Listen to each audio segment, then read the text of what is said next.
These are the best WWE matches from every year, starting from 1995. 1995 was a tough year for the WWF as the company was going through a rough patch and WCW was taking over. But none of that mattered the moment Shawn Michaels and Razor Ramon climbed to the top of a ladder at SummerSlam. This wasn't just the match of the year, but it also set the blueprint for decades of ladder matches. And Razor's intensity combined with HBK's charisma created pure magic from start to finish. 1996 had some great wrestling as HBK and Bret Hart anchored the top of the card.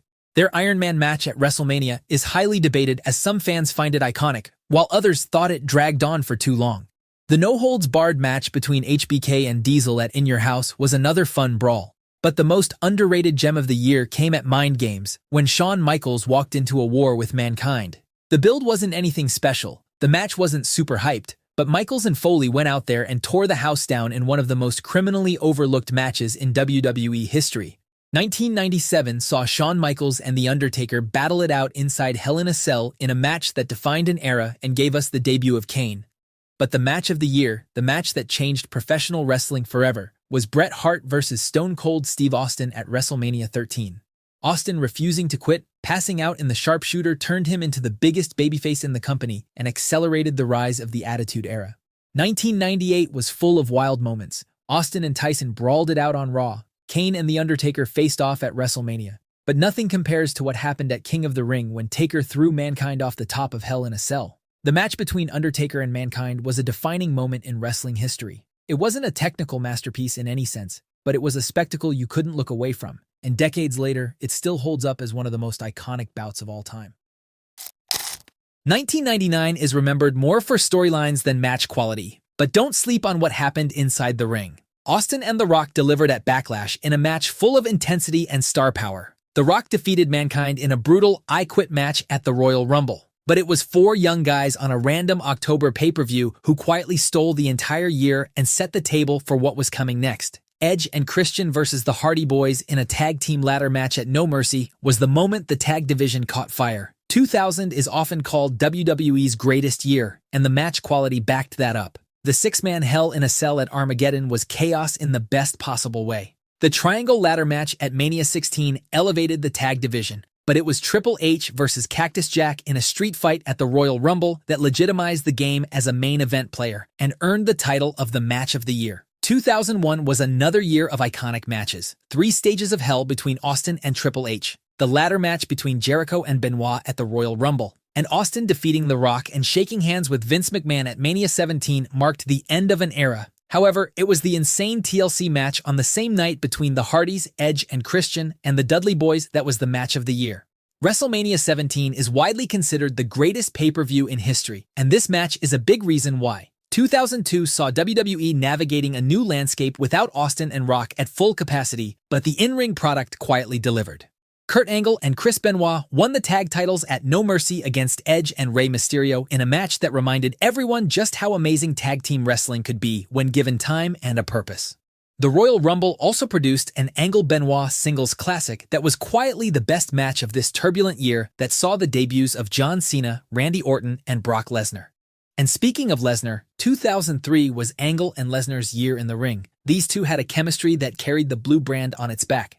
Their WrestleMania 19 match was fun, but their Iron Man match on SmackDown was on a whole different level. 60 minutes of both men working at a pace that felt genuinely dangerous. It remains one of the most underappreciated matches in SmackDown history in a year that also gave us HBK versus Jericho and the final installment of Rock versus Austin. 2004 had the year's most loaded WrestleMania match when Chris Benoit, Triple H, and Shawn Michaels collided for the World Heavyweight Championship at WrestleMania 20. 3 of the best in-ring workers in history were given the biggest spotlight on the biggest stage. Benoit making Triple H tap while Eddie Guerrero ran out to celebrate is one of the most genuinely emotional images in WrestleMania history. 2005 had Batista and Triple H tearing each other apart. It had Cena's coronation at WrestleMania. But the match that stood at top that year was Shawn Michaels versus Kurt Angle at WrestleMania 21. 2 masters of their craft given the space to do exactly what they do best. HBK bumping like a madman, Angle countering everything with surgical precision. It was the rare WrestleMania match where both men were simultaneously at their absolute peak. By the time the final bell rang, the entire Staples Center knew they'd witnessed something special. 2006 was a transitional year for WWE creatively, but the ring work held up. Cena and Edge had a heated TLC match at Unforgiven that captured just how personal their rivalry had become. DX had a brutal Hell in a Cell against the McMahons and Big Show on the same night. But the match that rose above everything else was Kurt Angle versus The Undertaker at No Way Out. An underrated gem that showcased Angle's technical skills while making the dead man look strong even in defeat. If you haven't watched this one, you're truly missing out. 2007 is remembered for its dark moments more than its match quality. The Blue Brand was headlined by amazing battles between The Undertaker and Batista, but the match of the year came on a random Monday night. On a Raw broadcast in London, John Cena and Shawn Michaels wrestled a one-hour match on free television and put on a clinic in front of a rabid European crowd. It remains one of the greatest matches ever aired on Raw, and the fact that it happened on a regular Monday night somehow makes it even more impressive. 2008 had Edge and Undertaker delivering a great WrestleMania match. Rey Mysterio had some spectacular performances throughout the year, but Shawn Michaels and Chris Jericho spent the summer locked in one of the most personal rivalries WWE had produced in years, and their ladder match at No Mercy was its crowning achievement. Jericho as a fully committed villain, HBK as the battle-worn legend. This was a masterclass in how to conclude a heated personal rivalry. 2009 didn't need much debate. From the moment the lights went out and Shawn Michaels appeared at WrestleMania 25, everyone in the stadium knew something special was about to happen. Undertaker vs. HBK is often cited as not just one of the greatest, but the greatest WrestleMania match ever contested. 2010 had the impossible task of following that match, and somehow Undertaker and Shawn Michaels brought the same intensity at WrestleMania 26. The added stipulation of HBK's career on the line gave the rematch an emotional weight the first match didn't have. Every kickout hurt a little more. Every near fall felt like the end of a story. Michaels refusing to stay down, challenging Undertaker to end it, and then the tombstone that finally closed the chapter. It was one of the most poetic endings in wrestling history. The sequel rarely beats the original. This one came genuinely close. 2011 was a year of hits and misses. The Mania main event disappointed, Taker vs. Triple H delivered, and somehow Michael Cole vs. Jerry Lawler was one of the longest matches on the Mania card that year. However, the match of the year came during the summer when CM Punk walked into his hometown of Chicago and revolutionized the industry. His match against John Cena for the WWE Championship at Money in the Bank was the moment professional wrestling felt unpredictable again. The crowd noise was unlike anything heard in years, and Punk winning and leaving through the crowd with the title remains one of the most memorable moments in modern wrestling. 2012 had CM Punk defending the WWE title in classics against Daniel Bryan and Chris Jericho. We had the dream match between The Rock and John Cena at WrestleMania. But the match that stole the year was Undertaker vs. Triple H inside Hell in a Cell at WrestleMania 28 with Shawn Michaels as special referee. Three men at the end of an era telling a story about what it costs to keep going. It was emotional, brutal, and the perfect example of what a WrestleMania match should be. 2013 delivered one of the most shocking SummerSlam main events in years when Daniel Bryan defeated John Cena clean for the WWE Championship, only for Randy Orton to cash in immediately after. The match itself was fun, as Bryan was working at his absolute peak with a crowd that was completely invested in every exchange.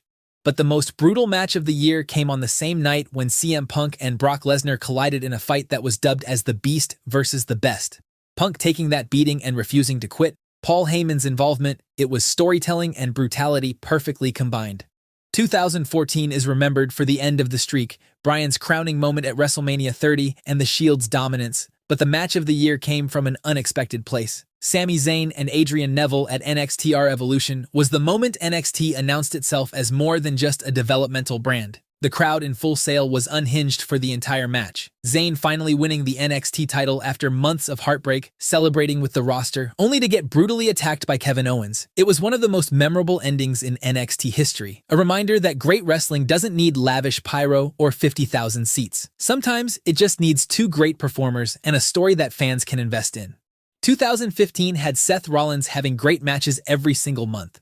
Kevin Owens arrived on the main roster like a wrecking ball. But the match that best captured the year's chaotic energy was the triple threat at the Royal Rumble.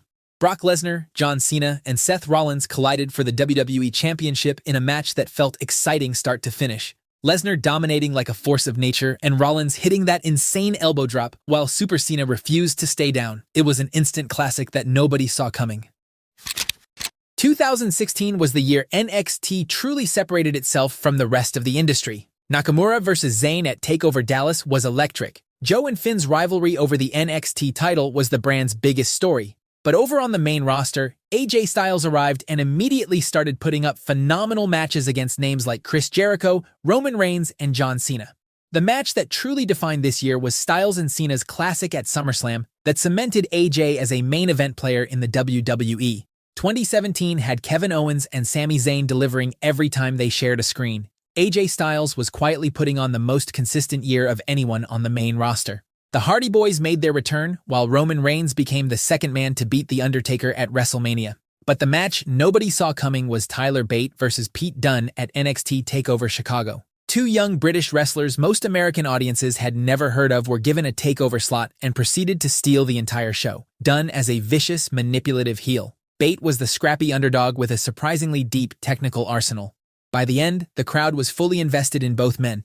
A show-stealing performance that should have made both men's careers, but we know how that story ended. 2018 saw Styles and Nakamura bring their rivalry to the big stage, while Seth Rollins consistently put on good matches on Monday Night Raw.